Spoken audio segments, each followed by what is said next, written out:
রাজশাহী পুটিয়া রাজবাড়ির দৌহিত্র তিনি। পেশায় একটি বেসরকারি কলেজের অ্যাসিস্ট্যান্ট প্রফেসর।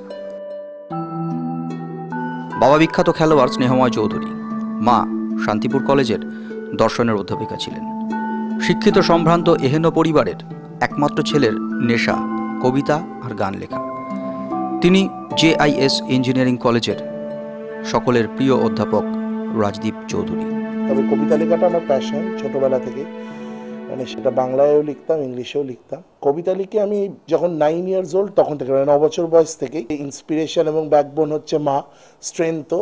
আর আমার মায়ের লেখা, বাংলায় কবিতা লেখা বা যে কোনো কিছুর ওপর ইনস্ট্যান্টেনিয়াস লেখা, সেটা মায়ের একটা দক্ষতা আছে বা বলা।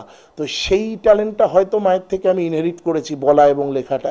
বাঙালিদের তো প্রিয় কবি একজনই, রবীন্দ্রনাথ ঠাকুর, তার ওপর তো আর কেউ হতে পারে না।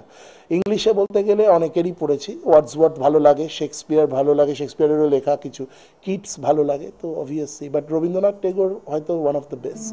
33-এর প্রতিষ্ঠিত এই যুবক এখনও অবিবাহিত। কখনো রাত জেগে, কখনো কাজের ফাঁকে কবিতা লেখেন তিনি। ঝুলিতে রয়েছে একাধিক পুরস্কার।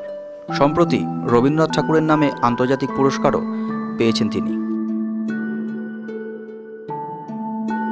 এমন ছেলেকে নিয়ে গর্বিত রাজদীপের মা লীলা চৌধুরী। ছোটবেলা থেকে দেখেছি কবিতা লেখা, কবিতা পড়া, এক্সট্রা স্পিচ দেয়া, গান লেখা।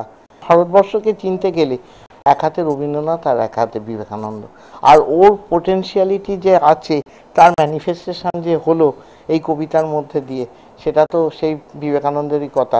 Already in the man, education is the manifestation of the potentiality hidden already in the man. সেদিকেরও গর্ব করার মতো কোয়ালিটি সে পেয়েছে। লন্ডনবাসী তার দিদিও একমাত্র ভাইকে নিয়ে গর্ব করেন। As a sister of my brother, I'm quite proud of his achievements, what he's done. I never knew there was a poet hidden himself. When the book was published, when he got the prize, it was a total surprise for me, and we are really overwhelmed. And well, that's all I've got to say. Congratulations on our behalf. এখন বাংলার পক্ষ থেকে রাজদীপের জন্য রইল অনেক শুভেচ্ছা।